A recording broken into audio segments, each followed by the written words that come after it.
Boa noite, caros irmãos, caras irmãs do Ideal Espírita. Sejam muito bem-vindos a mais essa noite de festa, essa noite de alegria e de encontro, né, virtual. Tá chegando aí a nossa convidada, né? Seja bem-vinda, Cristiane. Boa Obrigada, noite, tudo bem com você? boa noite, tudo ótimo. Boa noite a Ah, todos, do Instituto Espírita Gabriel Delane. É uma alegria estar aqui com vocês pela primeira vez. Espero que de que muitas bom, outras. E boa noite a todos os né? internautas que estão conosco, né? Que vão estar conosco nesse estudo, nessa noite. Olha aí a vantagem da era digital, da conexão virtual, né? Isso, Olha aí, a primeira vez de muitas, né? Se Deus isso, quiser, e possivelmente no futuro presencial. Gostaríamos isso. de ter esse encontro presencial no futuro, se Deus quiser, com Se Deus você lá quiser. na nossa Para a gente casa. se abraçar não só de coração, né? Mas também com os Não é braços, com o corpo. Isso. o, o abraço que é um encontro de corações se tornar real e a gente poder aprender mais dos seus ensinamentos aí do Evangelho para conosco. E aí agradecer novamente, né, o seu aceite de estar aqui conosco essa noite. Cristiane Mascarenhas, né, mais carinhosamente conhecida como Cris Mascarenhas, né, ela que é formada em comunicação, trabalha aí na área comportamental, de desenvolvimento humano, organizacional, é coach, trabalha com programação neurolinguista e psicologia positiva. E na área espírita, né, que é o que fez o nosso encontro aqui hoje, ela é mediadora do Núcleo de Estudos e Pesquisas do Evangelho e integra a Federação Espírita Pernambucana, né, a casa aí máter da doutrina aqui em Pernambuco, juntamente também com a mediadora da Comissão Estadual do Espiritismo, né, são essas duas instituições aí. E hoje Cris vai abordar, né, o tema A Família no Evangelho. Né, eu acho que a gente, nesses momentos aí de quase um ano já de convívio domiciliar para quem pode, né, realmente a família se tornou muito mais, talvez unidas ou não, né, muitas também se separaram, mas realmente passaram a se conviver mais, né, ter mais atenção com o próximo, né, com o mais próximo, né, que aí Isso. são aquelas pessoas do lar, às vezes dos seus animais, das plantas, né, quem às vezes mora só com Deus, mas tem outros seres vivos dentro de casa, e aí realmente passou nesse período, estamos passando no período de pandemia, esse contato mais próximo com aqueles nossos irmãos dentro de casa. E aí, vou ler, como eu sempre gosto de ler um pouquinho, uma mensagem curta, né, para iniciar aí os trabalhos antes da prece. É uma mensagem do livro Vida Feliz, de psicografia de Divaldo Pereira Franco. E são várias mensagenzinhas curtas. E já que o tema é família, né, vamos falar de pai e mãe. Então, é a lição 69. Ser pai ou mãe é uma grande responsabilidade. Cada criatura traz o destino que organizou para si mesma, em reencarnações passadas. No entanto, ela nunca deixará de assimilar os exemplos vividos no lar pelos pais. A primeira escola é, pois, o lar. E este, por sua vez, é o resultado da conduta dos esposos, que se devem esforçar para fazê-lo agradável, honrado e rico de paz. Abençoa o teu filho com as tuas palavras e conduta, fazendo-te amigo dele em todas as situações. Os filhos, como todos nós, somos de Deus, e tu prestarás conta do empréstimo que te foi concedido para educar. Então, essa é a lição, né? São mensagens de Joana de Ângeles, a mentora de Divaldo Pereira Franco, e aí para ter uma ligação junto ao tema de hoje, né? Então, iremos fazer a prece inicial, elevando o nosso pensamento a Deus, inteligência suprema, causa primária de todas as coisas, nosso mentor espiritual, Gabriel Delone, toda a espiritualidade amiga e protetora, e também trabalhadores que já aqui já estiveram na matéria e que continuam nos auxiliando do outro lado na vida espiritual, a verdadeira vida. Que possamos nessa noite de encontro virtual, mas não menos importante para a divulgação e para o aprendizado da doutrina espírita, possamos receber todas as bênçãos, todas as lições necessárias para que possamos, com nossa garra, com nossa vontade, com nossa fé, pôr em prática todos os ensinamentos recebidos, que vão ser recebidos nessa noite, e com a prece que Jesus nos ensinou, possamos dar por início a nossa live doutrinária da noite de hoje. Pai nosso que estás no céu, santificado, Senhor, seja o vosso nome.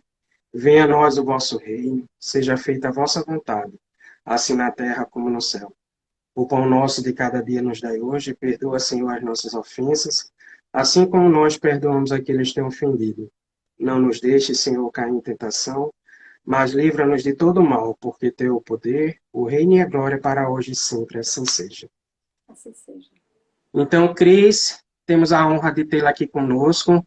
Hoje em dia, o Instagram foi tão requisitado que ele não é mais tão cruel, com 1 hora ou 60 minutos tão cravados, que às vezes era interrompido nossos encontros. Então, a gente tem aí um encontro mais ou menos de 1 hora, que aí quando tiver faltando uns 5 minutos, eu dou um alerta, e aí, com as suas considerações finais, e até para você depois, posteriormente, estar fazendo a prece de encerramento da nossa reunião, por favor. Seja bem-vinda, obrigado novamente. Muito obrigada, que o nosso Mestre Jesus nos abençoe nessa noite, né? O Instagram já me derrubou muito, viu? Ainda bem que a gente consegue se levantar e estar aí vivendo.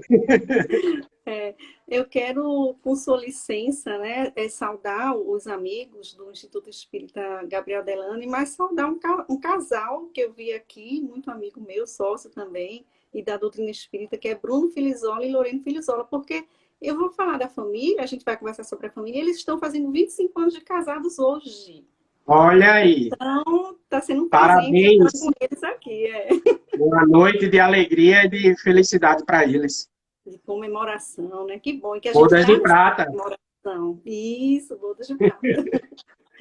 Então, quando a gente vai assim para o dicionário, tem lá escrito de uma maneira muito simples, família, né? Diz que é um grupo de pessoas que vivem sob o mesmo teto, mas especialmente pai, mãe e filhos. E isso tem vários dicionários, não é só um, né? Ou então, assim, um grupo de pessoas que com ancestralidade em comum. Ou seja, é uma definição bem material, né? De família, bem restrita. E fâmulos, que vem do latim, curiosamente, no tempo lá que Roma tinha os escravos, fâmulos eram os escravos deles, que depois se misturavam com a família mesmo e viviam com a família, né? Então, o grupo de indivíduos com a mesma consanguinidade, né? De cara, a princípio a gente já vê isso. Depois a gente passa para a família patriarcal, que é aquela que o homem que dirige, que decide, né? Que as normas de comportamento são ditadas por ele. Na era de Adriano, aí já começou mais se estendendo o apoio dessa família, a proteção, já nesse sentido mais, né, de um clã. E na Revolução Francesa, no século XVIII, eles romperam com aquelas tradições das monarquias. Então, a família ficou uma coisa mais informal, né? Quando nós vamos para Kardec, Kardec vai dividir em duas classes. A família, a biológica, obviamente, que essa é uma família que, como você disse aí na sua mensagem, nem sempre essa família são seres que estão em sintonia, que têm afinidades. Teoricamente, a gente se atrai por afinidade, de fato, né? Tanto encarnado quanto desencarnado. Mas acontece que tem uma tal de solidariedade que rege o mundo. A gente vê a solidariedade não só entre as pessoas, mas a gente vê no universo. Então, por exemplo, a gente está numa transição planetária agora, e está tendo uma enxurrada de espíritos de Alcione, uma estrela mais evoluída com a gente está no cinturão dela, né? No cinturão de fotos dela, está se aproximando. Então, isso é solidariedade entre os mundos. E assim, no pequeno mundo da gente também, nós somos solidários. Então, o que acontece? Numa família, não temos só pessoas afins, que se juntam, que a gente diz que é o DNA, que é a genética, mas a genética é espiritual, a genética começou lá no mundo espiritual e, preferencialmente, vai unir os afins. Músicos, uma família cheia de músicos, né? De médicos, uma família com algum tipo, né? de encaminhamento, assim, de característica, de temperamento. Mas nós estamos no mundo de expiações e provas, então nós recebemos também muito aqueles nossos irmãos que nós precisamos nos ajustar. Do pretérito, que nós precisamos perdoar um ao outro, que precisamos conviver. Mas também recebemos aqueles que não têm uma relação realmente com a gente, independente de ser de amor ou ser de ódio. Às vezes vem um espírito na família que a gente acha até estranho, tem um comportamento diferente dos outros, mais evoluído para fazer com que a família avance. Ele foi colocado ali para dar um empurrão, assim como é colocado também algum para que a família ajude, para que a família ampare, né? Oriente esse espírito. Então, a gente vê que a parte biológica é a parte mais simples de todo esse enredo espiritual, né? Desse planejamento que é feito, né? Essa cadeia de gene, Isso, né? exato. É. Então, Aqueles que vêm para ser ajudado é aquela ovelha desgarrada, né? Que isso, vai ser o calo, exatamente. Meu Deus, não ou parece até com vai ser ninguém o aqui. professor, né? Isso, Ele é o causador, mas ao mesmo tempo também ele é quem vai ensinar. exatamente, exatamente. Então, na pergunta 696 do Livro dos Espíritos, Kardec pergunta o seguinte: qual seria o efeito da abolição do casamento sobre a sociedade humana? E aí os amigos espirituais dizem que uma regressão à vida dos animais. Ora, o que é a vida dos animais? É uma vida de instinto. Então, a gente não iria se juntar por afinidade, por amor, por amizade, por ideais. A gente ia se juntar apenas para procriar. Por necessidade. Por Né? necessidade básica, exatamente, né? E lá na 775 ele pergunta o seguinte: qual seria para a sociedade o resultado do relaxamento dos laços de família? Aí fala uma recrudescência do egoísmo. Ou seja, iríamos viver só para a gente, porque não iríamos ter a oportunidade de exercitar com um grupo essa troca. Nós somos seres gregários por natureza, ainda tem isso, só evoluímos com o outro. O outro é o nosso reflexo. Né? Quem traz muito bem isso é o Emmanuel, depois eu vou ler um trechinho aqui, Pensamento e Vida. Né? Então, o egoísmo é mal chaga. Nós iríamos nos fechar. Né? Aí tem uma antropóloga chamada Margaret Mead, e uma vez ela em sala de aula, uma aluna fez uma pergunta muito inteligente, interessante para ela. Disse assim: olha, para vocês, antropólogos, quando cavaram lá os primeiros túmulos, o que foi que representou o início da civilização humana? Qual foi o sinal? Qual foi o objeto? Qual foi o utensílio que vocês souberam? Aqui começou a civilização. Né? Nós sabemos que existe aquela família de hominídeos, né? O orangotango, o próprio homo, chimpanzé, gorila. Né? E aí teve o quê? O elo perdido, né? Teve um espaço aí que pulou para o hominal, que não se encontra ossos. Né? E a gente sabe o quê? Que nesse passinho, que foi essa evolução do hominídeo para o hominal, a evolução foi na dimensão espiritual, não foi na material, aqui no nosso planeta, né?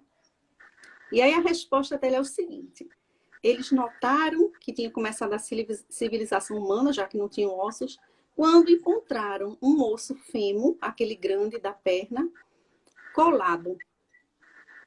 E isso, naquela época, queria dizer o quê? Porque um animal não ia... Quando um outro animal se machuca, ele foge, ele agride, ele vai se proteger, ele vai proteger a família dele.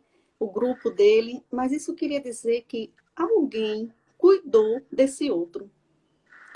Alguém ajudou ele a comer, ajudou ele a se proteger, ele ajudou também a aquecer, e por muito tempo, porque demora bastante. Porque uma pessoa com o fêmur quebrado, ela não consegue fazer nada.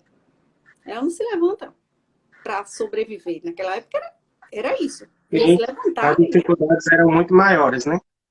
Exatamente, exatamente. Então, o que é que ela disse? Que nesse momento alguém desenvolveu um olhar afetivo sobre o outro, uma troca. Aí começou o quê? Uma era que dizia o seguinte, que o forte tem que proteger o fraco.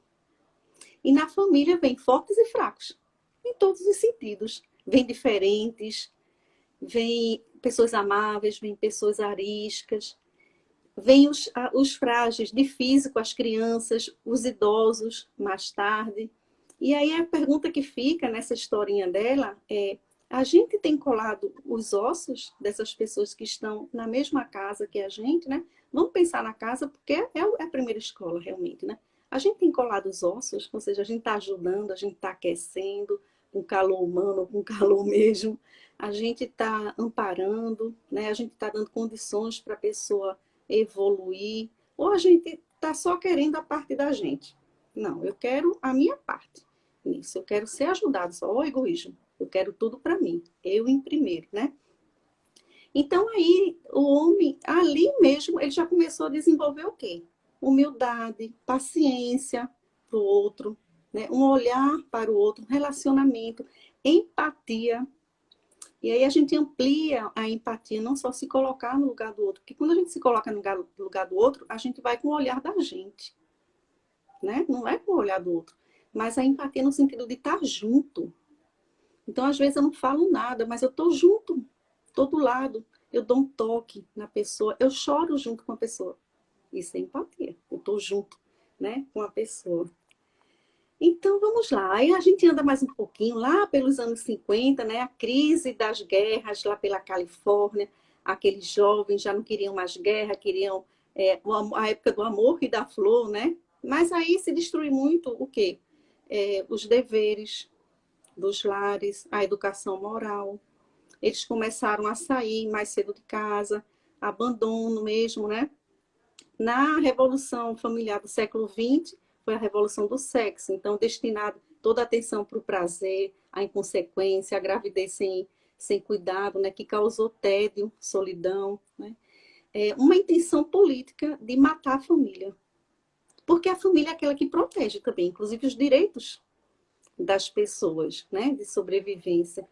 Então, a família teria direitos, proteção, compromisso.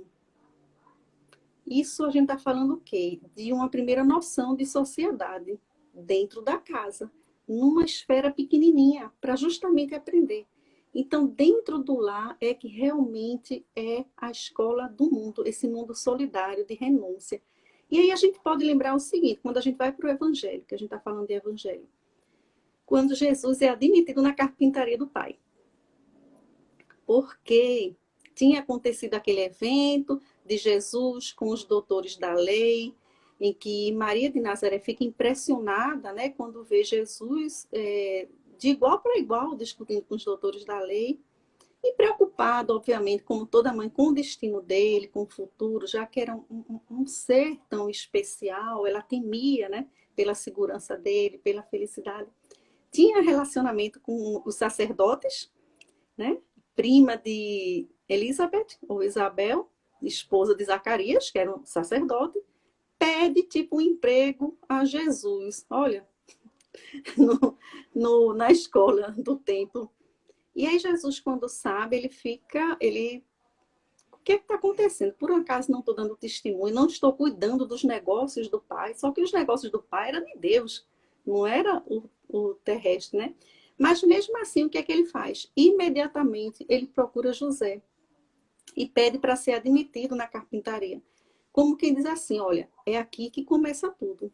É aqui o aprendizado. Antes é aqui, porque Jesus, ele sai para o messianato dele, para a vida pública dele, um homem já. com mais de 33 anos, 33, 36 anos, não tem idade certa, a gente sabe, né? Há contradições. Nessa época, então ele cumpriu todos os deveres no lar. Ele viveu o lar. Maria dizia que ele enchia a casa de alegria, porque ele gostava de cantar. Ele ajudava nos afazeres domésticos, né? Então, realmente o trabalho começa em casa. E aí, depois dessa família que o Kardec fala, biológica, ele traz a família espiritual. O que é a família espiritual? É a oficina de valores éticos, justamente, porque aí são as almas.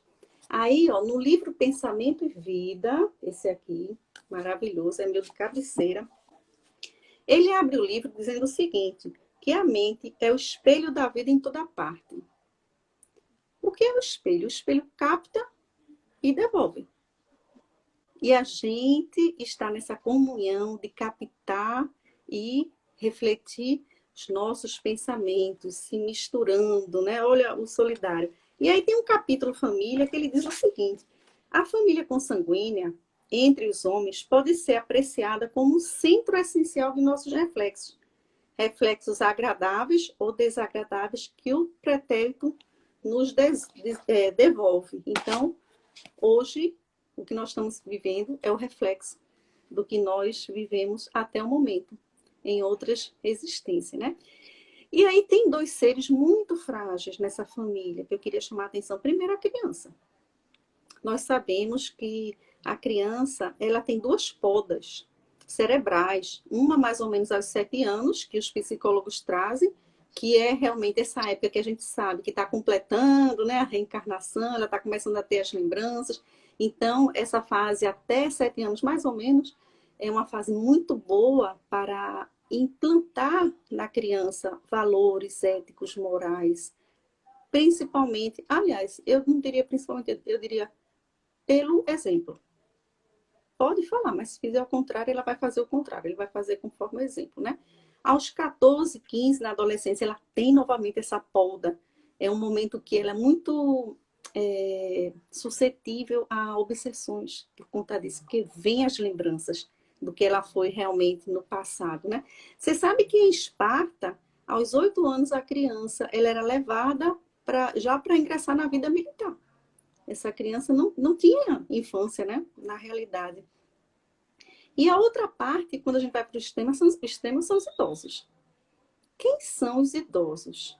Os nossos avós, os nossos bisavós, tataravós, os nossos ascendentes. Nós devemos toda a honra. Quando a gente vai lá para a lei de Deus, começa os primeiros 10 mandamentos, os primeiros falando de nosso dever com Deus, nossa relação com Deus, mas depois começa na relação com o outro, primeiro é honrar pai e mãe. O resto é tudo não. Não matar, não isso, não aquilo, mas começa a honrar pai e mãe. Nós somos esses próprios ancestrais. Quando nós estamos desrespeitando, ferindo, nós estamos desrespeitando, ferindo a nós mesmos, a nossa vida, né, aqui na Terra. E aí, que tem até no Evangelho, né, a piedade filial, né, tem essa parte que é bom ler também. Isso, aí a gente tem uma questão aí, uma cultura ocidental que não valoriza o idoso, acha que é velho, né? Assim como só valoriza o que está dentro do padrão, né? O que é bonito, o que é magro, o que é isso, o que é aquilo, né? E aí a gente cai num erro, porque a maior necessidade que o idoso tem é de ser ouvido é a maior. 49% se sente um peso na família. Por quê? Porque às vezes a família coloca ele num quartinho lá atrás e ele fica abandonado. Às vezes coloca dentro de casa, coloca na mesa, janta junto, mas não olha para ele, não fala com ele, ele não participa da conversa. Então está ignorando do mesmo jeito, né? E aí ele sofre 2 tipos de violência. A violência psicológica, ou seja, o idoso ele já vivia numa pandemia, ele já estava isolado. E não só fisicamente, porque fala-se isolamento social, mas isolamento social é diferente do isolamento físico. Se eu estou no isolamento físico, não quer dizer que eu esteja isolada socialmente. Às vezes, a gente criou muito mais intimidade assim nessas redes sociais com muita gente, né? Então, mas o idoso, sim, ele já estava no isolamento físico e social. Ou um, ou outro, ou os dois, né? E a violência física trata realmente de violência, de agressão. Quem são os que mais agridem os idosos?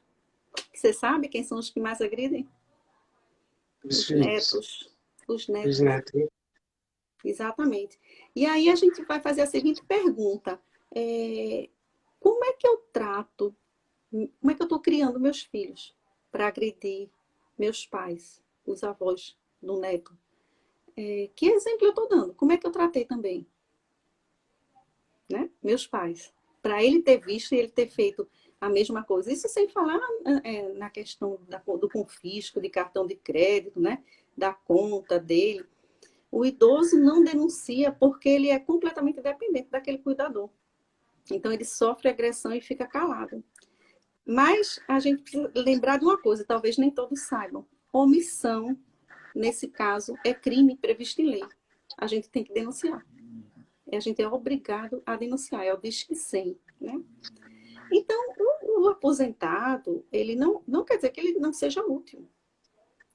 Eu posso não estar trabalhando, mas se eu tiver metas, se eu tiver propósitos, se eu tiver objetivos, se eu tiver relacionamento, se eu sair para dar caminhada, encontrar amigos, se eu tenho um crochê que eu comecei hoje para minha neta e tenho um prazo de entregar até o dia dela nascer, eu estou tendo objetivos, né? E vivo muito de rotina, né? Os idosos. E aí, irmã Rosália, lá no Evangelho segundo o Espiritismo, diz o seguinte: o que é solicitado a vocês neste momento é que vos suporteis. Mas não é o suporteis de tolerar, de aguentar, é o de dar suporte uns com os outros, né? E aí o que a pandemia fez com a gente? A pandemia mandou a gente de volta para casa. Porque, como era antes, a gente passava o dia todo fora de casa, e qualquer motivo, se eu tivesse alguma contrariedade com alguém da casa, eu simplesmente, hoje eu vou chegar tarde, porque eu não quero nem me encontrar com essa pessoa. Né? Quando eu Mas aí a chego já gente foi está dormindo, obrigado. Exato. né? Chegar quando está dormindo.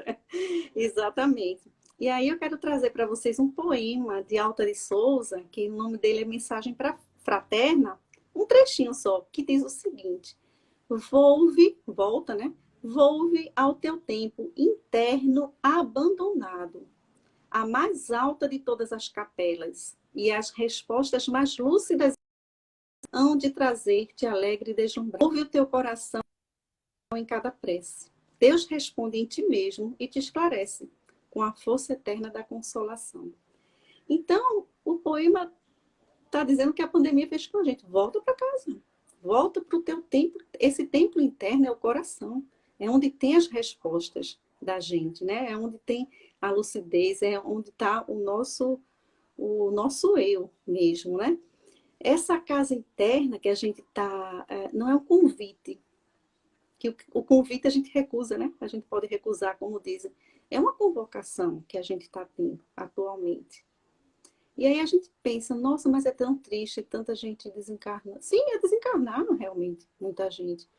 Mas é uma tragédia, sim, é brusca, né? É uma coisa muito rápida, os parentes que ficam sofrem muito, a pessoa que vai também. Mas aí a gente tem que lembrar que tem caravanas, a misericórdia de Deus, caravanas de espíritos trabalhando, amparando essas famílias e amparando esse desencarnado antes de ir definitivamente para alguma colônia, para algum local onde ele tenha afinidade, eles estão sendo socorridos, amparados na hora da morte, no desenlace lá do perispírito, eles estão ajudando, né? E aí, essa convocação, eu gosto muito de sempre, toda a minha exposição, lembrar da questão 919 do Livro dos Espíritos. Qual o meio mais prático, mais eficaz que um homem tem de se melhorar nesta vida e de resistir à atração do mal? Um sábio da antiguidade, Volo disse, conhece-te a ti mesmo. Não foi Sócrates, né? Foi um dos sábios, dos 7 sábios. E o que fora isso? Prece. Essa pergunta, e a 909A, ela dá um roteiro do que a gente tem que fazer. Que trata o quê? De uma meditação, de voltar para dentro, de se conhecer, né? Se conhecendo, conhecer o outro. Então, a pandemia obrigou a gente a voltar para casa e, por incrível que pareça, a gente entrar em contato até com a casa estrutura física mesmo, que a gente não conhecia. Então, por exemplo, as pessoas começaram tem isso em casa para fazer. Aí faz uma pintura, faz um reparo, aprende a cozinhar. Eu aprendi a lavar roupa. Eu nunca tinha lavado roupa. Então, a gente aprendeu essas coisas da casa que a gente não enxergava, parecia que não via, né? E fora isso, o quê? A gente começou a observar as outras pessoas e começou a se auto-observar também. Muita gente não suportou, né? Ficou pesado demais. Mas é necessário, né? Desde que teve o primeiro caso lá da pandemia, nos primeiros meses, houve um número de divórcio realmente aumentado. Mas o que é que a gente sabe? Eram pessoas que já estavam em relações adoecidas, já estavam, né, ali se suportando, já estavam por alguma convenção. E aí não aguentaram realmente a convivência, né? Ficou difícil. Mas aqueles outros casais, famílias, que ali não se falavam porque queriam evitar o confronto, mas tem uma relação, né, de amizade, de amor, esses conseguiram se resolver. Foi uma oportunidade justamente de se conhecer, né, de passar mais tempo junto. Então, em 2020, nós tivemos um número menor de divórcio do que 2019. Olha que interessante, né? Então, a gente não pode dizer que aconteceu uma tragédia, né? Bom, nesse livro aqui, esse livro aqui, ó, Vidas Vazias, ele é de Joana de Ângeles. Eita, que legal! Joana de Ângeles, psicografia de Divaldo, né? Ela explica esse choque que a gente teve. Por que a gente teve um choque com a pandemia? Ela diz o seguinte, que as vidas vazias que a gente construiu para a gente, né, em cima de consumismo, de compra, de gula, de sexo, é feito de uma acomodação social, por conta de comportamentos extravagantes, né? Ou seja, a gente desperdiçando energia com exageros, que não é que a gente não possa fazer as coisas, mas a gente não pode exagerar ou só dar atenção às coisas materiais. E aí ela disse que a gente entra num estado de consciência de sono, ou seja, a gente fica adormecido, não presta mais atenção, não acha estranho uma violência. A gente começa a perder a noção realmente, né? E deixa de empregar horas de lazer, em vez de poder fazer algo edificante, uma boa leitura. A gente continua, porque como a gente está no automatismo, a gente continua o quê? Comprando, saindo, brincando, né? Sexo desregrado, bebida, a gente fica naquele ciclo vicioso. A gente está ali preso, né? Agora imagina isso num tempo de transição planetária, né? O risco. Porque o Divaldo Pereira Franco, nesse novo livro dele, No Rumo da Regeneração do Mundo, eu não lembro se é exatamente esse, eu até comprei, mas estou No rumo esperando do ainda. mundo de Ele alerta regeneração. no rumo do No mundo de rumo do mundo de regeneração. regeneração. Isso, obrigada. Então, o que é que ele já alerta para a gente sobre obsessões coletivas? Ou seja, a gente vai junto e a gente tem duas reações. Ou a gente nega as coisas, ou a gente se atira no prazer. A gente vê muito aí a negação, né? Então, obsessões coletivas, uma sensibilidade grande, irritação. A gente nem sabe por quê, mas está irritado, né? Ataques espirituais, principalmente aos cristãos, aos médiuns, né? O Rossandro Cleide, eu estava vendo uma live dele essa semana, ele disse o seguinte, que esses que estão fazendo muito barulho, que a gente acha, meu Deus do céu, no mundo de transição planetária ainda tem isso, né? Esse mal, essas pessoas agindo de maneira irracional. E aí ele diz o seguinte, que é a festinha de despedida deles. Ele fala, isso é assim, ele soltando, jogando, né, dando pontapé mesmo, assim. É o probatório, Vamos né? lá. Depois desse, Exatamente, exatamente. errou, Aqui é tá tudo eliminado. perdido, tá tudo perdido, vamos chutar o pau da barraca mesmo, porque a gente sabe que a obra do Cristo é um plano que vai dar certo, lógico. Não vai dar errado, eles sabem disso, né? Mas eles perturbam, eles vão perturbar. Mas aí o Divaldo diz o seguinte, que apesar de estar sendo travada essa luta, né, que a gente está sendo o quê? Testado. A gente agora está sendo testado. A gente, como espírita, principalmente, que tem acesso a muita informação. Ele diz o quê? Que espíritos descendo à Terra para ajudar. Ele fala que espíritos inspirando a ciência. Olha como saiu rápido a vacina, né? Ele fala inspirando políticos também. Poderia ser muito pior, né? E novas técnicas de desobsessão na espiritualidade. Para justamente conseguir controlar essas obsessões coletivas que estão sendo, né? Então, vidas vazias é porque a gente estava dando conta apenas das necessidades biológicas da gente. Só, apenas isso, né? Ela chama a minha atenção, porque ela fala assim, a gente fica no estado vegetativo, olha que forte, um estado vegetativo, né? E adormecidos, alheios no automatismo. E aí, o que, que a gente tem que prestar atenção? Quando é que eu tenho emoções, as emoções eu não tenho como controlar, elas vêm. Uma raiva vem, um medo vem. Eu tenho que acolher essas emoções. Eu não tenho como evitar. Isso é a parte, a emoção é um efeito automático, instintivo. A gente não controla, né? Então, por exemplo, se eu estou na rua, eu escuto um cachorro latindo, eu vou correr. Eu não olho nem para trás, eu vou correr. Opa! Né? É um instinto mesmo. Mas, depois que a gente tem emoção, a gente tem a possibilidade de elaborar essa emoção, dela virar um sentimento, um pensamento. E aí eu decidi o que eu vou fazer com essa emoção. Aí é que está o X da questão.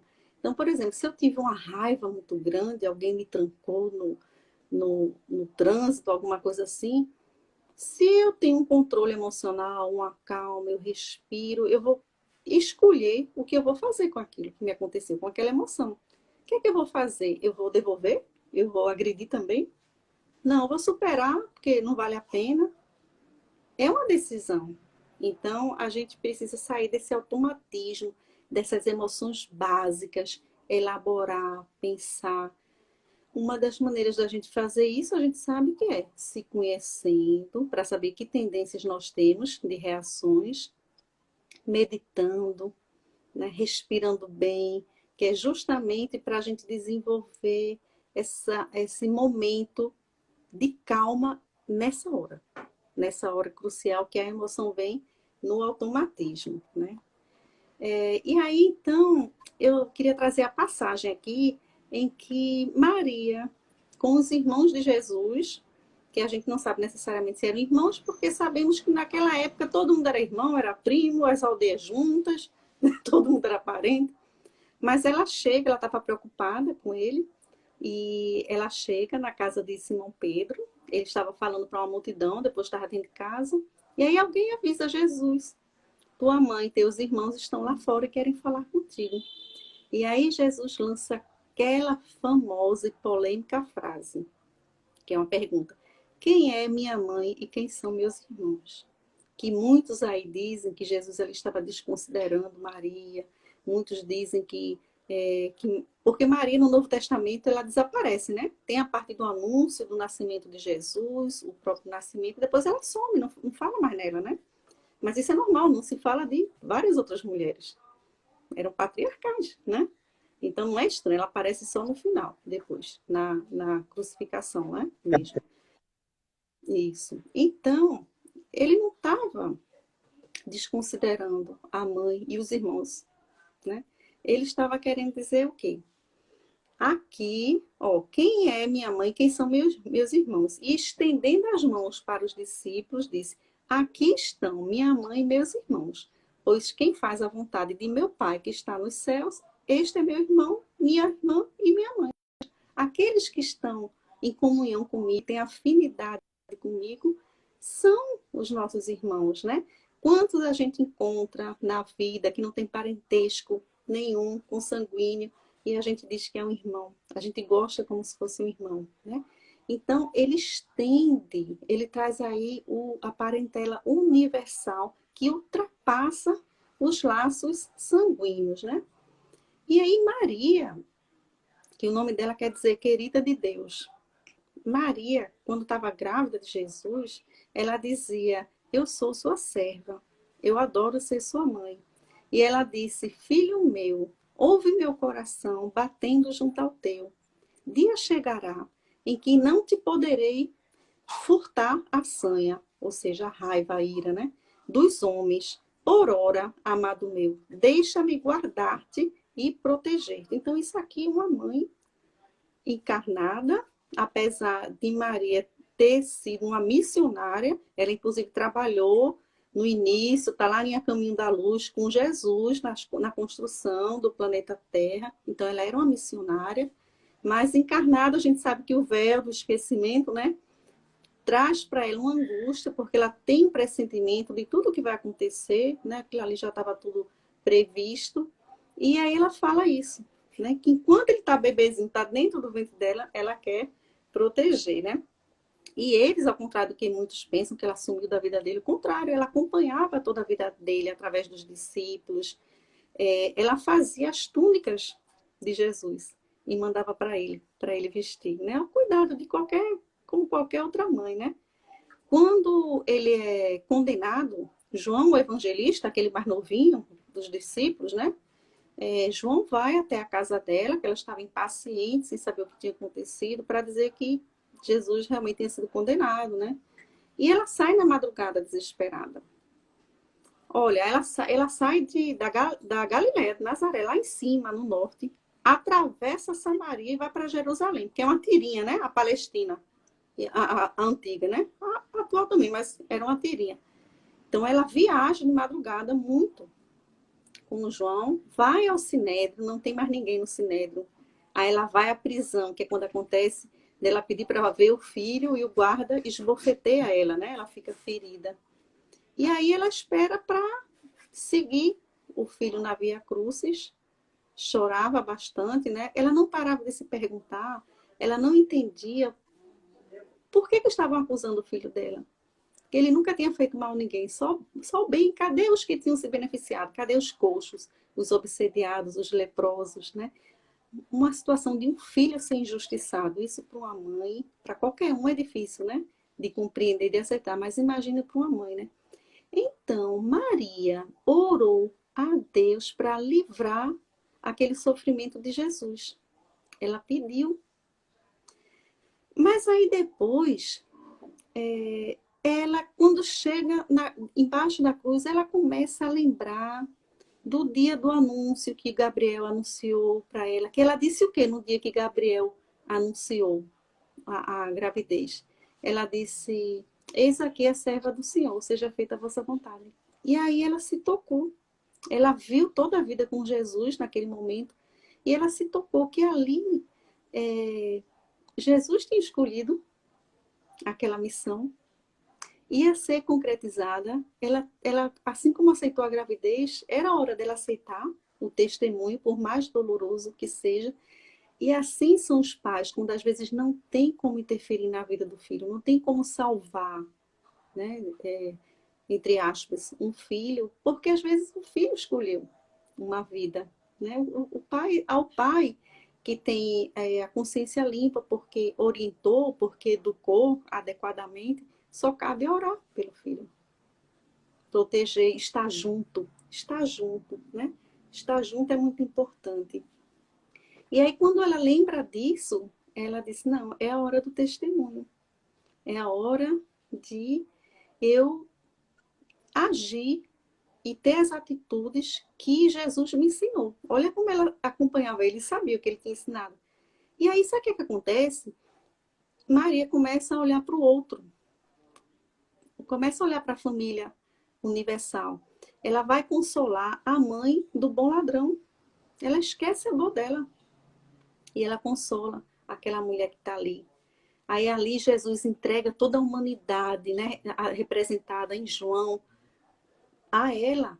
Como quem diz assim, você não está perdendo o filho, você está ganhando toda a humanidade, né?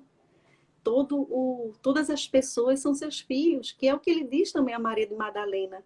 Quando Maria de Madalena diz, Senhor, eu não posso ter filho, meu ventre já foi varado mais de 1000 vezes.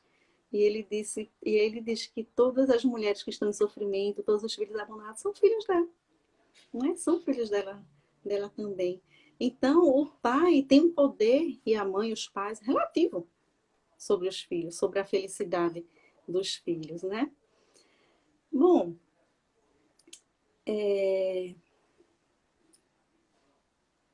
eu lembro também de José, né? José tem tão pouco dele falado, né, escrito, mas José teve uma participação discreta, aquele homem mais velho, né, que Maria teve que decidir com 15, 16 anos se iria ter aquele filho ou não. Olha só, ela optou por ter, né? Porque ela poderia ter sido morta por lapidação, caso José resolvesse entregar ela ao Sinédrio, às autoridades. Ela ia morrer apedrejada, né? Mas ele confiava nela. Ele só não entendia como é que aquilo ia acontecer, mas ele conhecia ela, né? Ele sabia quem era ela. E José tem um papel, porque eles atravessam ali, indo para Belém, num burrinho, não sei, em algo assim, e ele protege Maria de estupro, de assalto durante o caminho. Ele garante a vinda do Mestre, responsável pela segurança do nosso Jesus. Olha que coisa mais linda, né? E aí, toda a família tem a hora também de se despedir, de se separar quando os filhos crescem, né? Quando chega a hora, José já tinha desencarnado, né? Ele estava sozinho assumindo a carpintaria. Jesus diz que vai seguir, ser messianato. E Maria tenta de toda forma impedir ele, como qualquer mãe, né? O que é que vai ser de você? E a quem vai cuidar daqui? E alegou dependência, não tinha mais dependência nenhuma, os irmãos já estavam crescidos com seus negócios. Até que ela não tem mais argumento, aí ela diz assim, e o amor que sentimos por ti, não te diz nada? As mães são assim, apelam, né? Aí, olha que coisa mais linda ele diz. Ele fala, amo todos com muita ternura e sempre agradeço ao Pai pela família abençoada que me deu. Mas amo da mesma forma todos os seres humanos e preciso transmitir-lhes a boa nova que o meu Pai me confiou. Então, Maria não teve mais argumento, né? Era a missão dele. Aí era uma família universal que ele amava. E aí ela tem um mau presságio, ela sabe, né?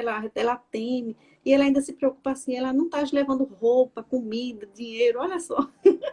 E ele diz, minha mãe, meu pai proverá todas as coisas. Olha a confiança, né? A entrega no Pai Celestial. Que ele falava diferente. Quando José dizia assim, o que é que você tanto faz no monte que chega de madrugada? O pai adotivo. E aí ele diz que estava conversando com meu Pai Celestial. Então Jesus separava, ele não menosprezava José, né? Ele dava devida importância ao Pai Celestial e o Pai adotivo, que tinha criado ele, né? Então, o Evangelho no Lar, que aí eu queria falar agora, o Evangelho no Lar é o Evangelho na família. É o que une, né? Quando a gente faz um Evangelho, um time espiritual, uma equipe está tomando conta da gente. Está fazendo asepsia do local, está dando passe na gente. A gente não tem noção exatamente, né, do acolhimento que eles fazem com a gente. Ali a gente tem a oportunidade o quê? De discutir, a gente tem a oportunidade de crescer intelectualmente, porque a gente interpreta as parábolas, por exemplo, os ensinamentos, e, consequentemente, moral, né? Mas tem uma coisa muito importante, que se a gente desconsiderar tudo isso, ainda seria muito bom se encontrar para fazer o evangelho, que é simplesmente o se encontrar. A atenção é o maior ativo da humanidade. Então, eu trabalho no projeto escutatório, também sou voluntária, né? Tem gente que quer ser escutador e diz assim, mas quem pode escutar? Tem que ser psicólogo, tem que ser isso, tem aquilo. Qualquer pessoa pode escutar, né? Aí a gente, como é que Jesus escuta? Olha, Jesus escutaria a gente como? Com certeza, com o celular desligado, sem olhar o celular. Porque isso já foi diagnosticado como atenção parcial constante. Você está constantemente falando, fazendo uma coisa e olhando o celular o tempo todo, o tempo todo. Ou o computador. Então, olha, já é diagnosticado como uma doença, né? A gente usa um vocabulário adequado quando conversa com outro, né? Uma pergunta importante, que a gente deve fazer perguntas para o outro se sentir valorizado. Então, o filho chega, traz alguma informação, faz algum comentário e a gente ignora simplesmente. Ou então, ele responde, aham, sim, e olha para a TV. A gente deve fazer perguntas para ele notar que a gente está interessado. E vice-versa. Assim, os filhos com os pais mais velhos também, né? E aí, uma pergunta muito importante quando um filho, um pai traz algum problema, alguma questão, é perguntar como você está se sentindo? Como você está? Saber da pessoa e não do problema exatamente, né? Evitar o quê? Dizer que a pessoa agiu mal, que foi errado, que foi inadequado, que era para ter feito dessa maneira. E aí o Charlie Chaplin diz o seguinte, às vezes só precisamos de alguém que nos ouça, que não nos julgue, que não nos subestime, que não nos analise, apenas nos ouça. A pessoa quer só desabafar. Deixa para depois tentar encontrar soluções, né? Mas se a gente não faz esse primeiro acolhimento, a pessoa se fecha e nunca mais fala com a gente. Nunca mais se abre, né? É como aquela pessoa na empresa que dá uma ideia e a gente sempre corta. Ah, isso aí já foi feito. Isso aí não dá certo. Ou no centro a gente fala. Essa pessoa não vai falar mais. Ela não vai mais dizer nada, né? Ela não está sendo valorizada. Então, se existe um problema, o que a gente tem que fazer é orientar ao invés de tentar corrigir, né? E, de preferência, fazer a pergunta para a pessoa, porque a pessoa aprende mais quando ela é obrigada a refletir. Então, se eu disser, faça isso, faça aquilo, a pessoa tem a oportunidade, eu estou tirando a oportunidade da pessoa, de a pessoa refletir. Mas se eu digo, o que é que você está pensando em fazer? O que é que você acha? Pode até não ser aquilo a melhor opção, você vai elaborar com ela junto, mas deixou ela pensar. Isso é uma terapia, praticamente, né? Então, uma outra questão de fazer o evangelho no lar é o seguinte: o Espiritismo traz respostas que nós não temos. Então, muitos. Porque nós somos seres filosóficos, né? Quem eu sou, de onde vim, para onde vou, nós temos, já fizemos em algum momento, todo mundo, essas perguntas. E aí o Espiritismo responde, esclarece. E o esclarecimento já é um consolo, né? E já está ali unindo, né, a noção da justiça divina, saber que, por exemplo, os afetos não se separam mesmo após a desencarnação. Não nunca. O que une é o amor. Encarnado, desencarnado, desencarnado com desencarnado, encarnado com encarnado, que está unido é o amor, né? A gente pode estar em momentos diferentes. Uma hora eu estou encarnado, outra não está, mas nos encontramos e vamos nos encontrar, né? Então, o importante é quando a gente faz o Evangelho no Lar, é, é a gente pensar assim, se preparar como se fosse receber uma visita muito querida. Como se fosse receber Jesus realmente ali. Ele está, os seus prepostos estão ali naquele momento, né? E a gente tem que pensar quantos seres nossos da família espiritual talvez não esteja ali naquele momento para ajudar, para amparar. Então, que valor que eu estou dando para esse momento do Evangelho no Lar, né? A gente precisa lembrar que o Evangelho lá é como um estudo, é como uma mediúnica, é como um passe. A gente não se prepara só no dia, a gente se prepara horas antes, a gente se prepara na semana, né? A gente tem que estar sempre se preparando para aquele momento, né? E lembrar que dificuldades mil vão aparecer, porque a gente sabe que tem espíritos que não quer você te ver feliz, né? Então, acontece o quê? Durante o dia, durante uma hora antes, um dia antes, que a gente vai fazer o evangelho no lar. Um monte de dificuldade, de problema, de imprevistos, né? Para ver se tira a tua atenção. Mas a gente perseverando, a gente lembrando disso, compreendendo e perseverando, aí é como diz, né, no evangelho, a recompensa é muito grande. A recompensa é enorme. Então, é o teste, é a perseverança, é a vontade naquele momento de fazer, porque é o mais importante. O Milton Erickson, que é o pai da hipnose, ele usava as parábolas de Jesus nos tratamentos dele, tratamentos terapêuticos, olha só. Por conta desse cunho moral e por levar à reflexão, por não ter um julgamento, a parábola não julga. Quando eu conto uma parábola, eu não estou dizendo que é você, o devedor implacável, o credor implacável. Não estou dizendo que é você, estou contando uma história. Então, tem a reflexão, mas não tem o julgamento, não tem a crítica, né? E aí a gente lembrar que a gente oscila mesmo, né? Uma hora faz certo, outra hora não faz. E aí, será que Deus, mesmo quando eu não estou num momento bom, será que Deus me escuta? Com certeza. Ah, eu não estou bem, não estou legal. Faz, porque Deus escuta a gente, independente da situação que a gente esteja. Ele vai escutar, ele vai compreender e vai ter um amparo, se a gente assim pedir, né? Então, focar nas virtudes. Porque quando a gente foca muito nos problemas da gente, lógico que a gente tem que prestar atenção no que a gente precisa melhorar, mas se a gente foca mais isso do que as virtudes, a gente acha que não presta para nada, que não consegue as coisas, né? Então, importante também focar na gente como um espírito bom, porque a gente é filho de Deus, então a gente tem um DNA dele, de Deus, né? A gente também é bom, a gente sai do caminho, perde a rota, mas a gente é bom, né? Jesus, quando escolheu os discípulos, qual deles era perfeito? Nenhum. E aí Jesus vai lá em Levi, que é Mateus depois, convida um publicano, um coletor de impostos, odiado por todos os judeus, porque alguns extorquiam, né, os judeus para pagar Roma. E ele convida aquele publicano, que não quer dizer que o publicano, que o Levi, no caso, tenha sido, fosse desonesto. Não quer dizer isso a gente não sabe na história. Mas quando ele é muito simbólico ele convidar um publicano, pelo publicano ser tão odiado.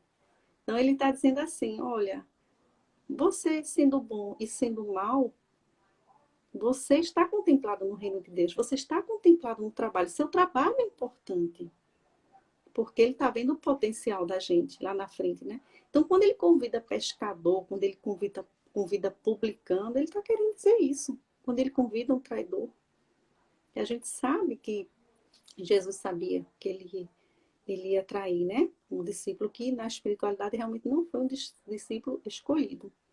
Ele foi um discípulo que se ofereceu e ele apostou, ele achou que ia dar conta, mas não deu, né? O Judas. Então, quando Jesus faz isso com os discípulos, ele está dizendo isso para a gente. Ó, você que está aí pensando que não merece, que não é bom o suficiente, eu preciso de você para algum trabalho. Todos nós servimos para alguma coisa. Senão, não nascemos. Ficávamos no mundo espiritual, né? Fazendo outras coisas. Então, a gente nasce porque a gente vai ser útil. Onde é o meu campo de atuação? Onde eu estou? No trabalho que eu estou, na família que eu estou, né? Com os meus companheiros da faculdade, na faculdade que eu estou. Então, onde eu estou é meu campo de atuação. Se eu não estou trabalhando, eu estou em casa, é porque meu campo de atuação, nesse momento, para minha necessidade, está sendo em casa. Para minha evolução, né? E aí, eu lembro... Ai, tá perto já? É, o instante Apenas. passou, né? Não se Então, vou preocupe. finalizar. Não, se preocupe.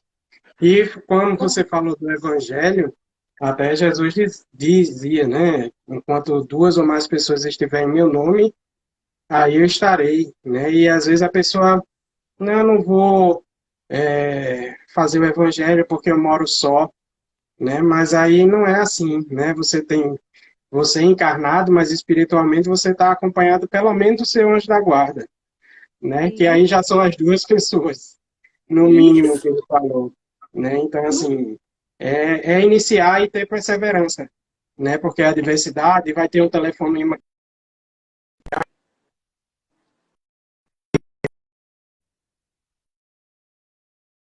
Os obstáculos. Realize, né? Você mesmo que não seja naquela hora, mas em pensamento você se conecta e depois quando chegar em casa ou realmente puder fazer, faz porque a espiritualidade está acompanhando. Exatamente. O pensamento ele tem uma velocidade maior do que a da luz. Então, mentaliza, mentaliza, né? Chama, convida, né? Esse convidado assim que vem, que vai chegar na tua casa, onde você estiver, se conecta. Não há empecilhos. Se fosse assim, o espírito não atravessava a parede, né? Uhum. Não tem empecilho para o pensamento, para o espírito, para o amor. Não há empecilho. Então, eu queria lembrar que todos nós, o olhar que a gente deve desenvolver com o outro na família, né? Primeiro, que nada do que a gente faz lá fora, a gente não deve, tudo que a gente faz lá fora, a gente primeiro tem que testar, tem que treinar casa, no lar, com aquelas as primeiras dificuldades são ali. É ali é que a gente vai se fortalecer para ir para fora, né? Tem que ser de dentro para fora, sempre esse movimento. E aí, nessa questão de dentro para fora, eu lembro de Michelangelo, quando perguntaram a ele se como é que ele fazia aquelas obras tão maravilhosas. E ele diz, eu não faço, eu tiro o excesso, elas já estavam lá. Então, assim somos nós, né? A gente precisa tirar os excessos, o excesso do egoísmo, da vaidade, da intolerância. Mas lá dentro da gente já existe, né? Uma luz, né? Como Jesus disse, vive vossa luz. Então, eu quero finalizar, né? Como sempre é muito bom a gente ouvir conselho de mãe, né? Não é isso? Conselho de mãe a gente tem que escutar, né? Então, aí eu queria deixar o conselho de Maria de Nazaré. Todos os momentos que ela aparece, que ela interage, ela sempre diz o seguinte: siga o evangelho do meu filho amado. Essa recomendação é a única recomendação que ela dá, que ela pede. Ela não pede nada para ela, né? A renúncia, a abnegação de uma mãe zelosa, amorosa, de um espírito ali, né, afim de Jesus. Ela simplesmente diz isso. Então, é a recomendação de uma mãe da humanidade, né? Foi eleita lá em Éfesos, uma mãe da humanidade por um leproso que ela curou. E ela fala simplesmente isso: siga o evangelho do meu filho amado. Pronto. A gente está seguro. Pode vir pandemia, pode vir o que for. Muito obrigada pela oportunidade. Agradecer demais, né, o encontro aqui. Fiquem com Deus, todos. Muita paz. Amém. Obrigado, Cris. Pela explanação sua. Realmente aí, é, maior vivência realmente é essa pequena família, né? Um pai, uma mãe e um filho que mudou a humanidade, né? Separou aí um antes e depois. Então essa família conseguiu aí marcar e vai marcar toda a fase aí do planeta Terra, que tem muita coisa ainda a viver, né? Talvez não nessa, com certeza não nessa encarnação, mas nas próximas. Quem sabe se teremos o direito de reencarnar aqui, né? Então, acompanhar esse desenvolvimento desse mundo de regeneração, aí que está uma das fases é essa pandemia, né? Que a gente tem que dar graças a Deus e realmente nada é por acaso. E realmente agradecer a presença do que aqui estiveram, que puderam ter essa um pouco mais de uma hora que estamos aqui conectados, né? Puderam também acompanhar suas palavras, né? Que possamos também levar esse ensinamento em prática para o nosso lar. E é muito mais importante realmente a gente começar dentro do lar, porque não adianta você ser uma coisa lá fora, ser tão buscar o perfeito, ou ser perfeito lá fora, enquanto lá, no lar, né, você gerar discórdia, né, a desavença, a desunião, né, então, assim, não adianta, né, vamos começar do dentro para fora, realmente, né, então, só agradecer tanto a você, né, a todos aqui presentes, gostaria que você pudesse fazer a prece de encerramento do nosso trabalho da noite de hoje, por favor. Obrigada. Vamos fazer sim. Então, quem desejar fechar os olhos para melhor se concentrar, fique à vontade. Jesus, amigo de todas as horas, obrigada, Senhor, por estar conosco, por sempre nos amparar, sempre se fazer presente em nossas vidas, de alguma maneira. Uma mensagem que chega, um comentário, um amigo que se aproxima, um telefonema, uma mensagem, um livro edificante que chega em nossas mãos. E também, Senhor, Tu chegas até nós através daqueles, dos irmãos, que às vezes temos conflito, que temos problemas, que temos raiva. Nele, Senhor, nos ajuda a ver a Tua face, para o nosso próprio bem. Que possamos, antes de qualquer pensamento, antes de qualquer palavra, pensar em Ti e nos perguntarmos: o que faria Jesus nessa situação? Para que possamos continuar a andar no Teu roteiro, no caminho e encontrar o Pai Celestial. Obrigada, Senhor. Abençoa todos do Instituto Espírita Gabriel Delano, todos que aqui estão conosco nesse estudo. E possamos ter uma noite abençoada e dias de muita esperança, de alegria, pela oportunidade do testemunho, que é para os escolhidos esse momento. Que assim seja.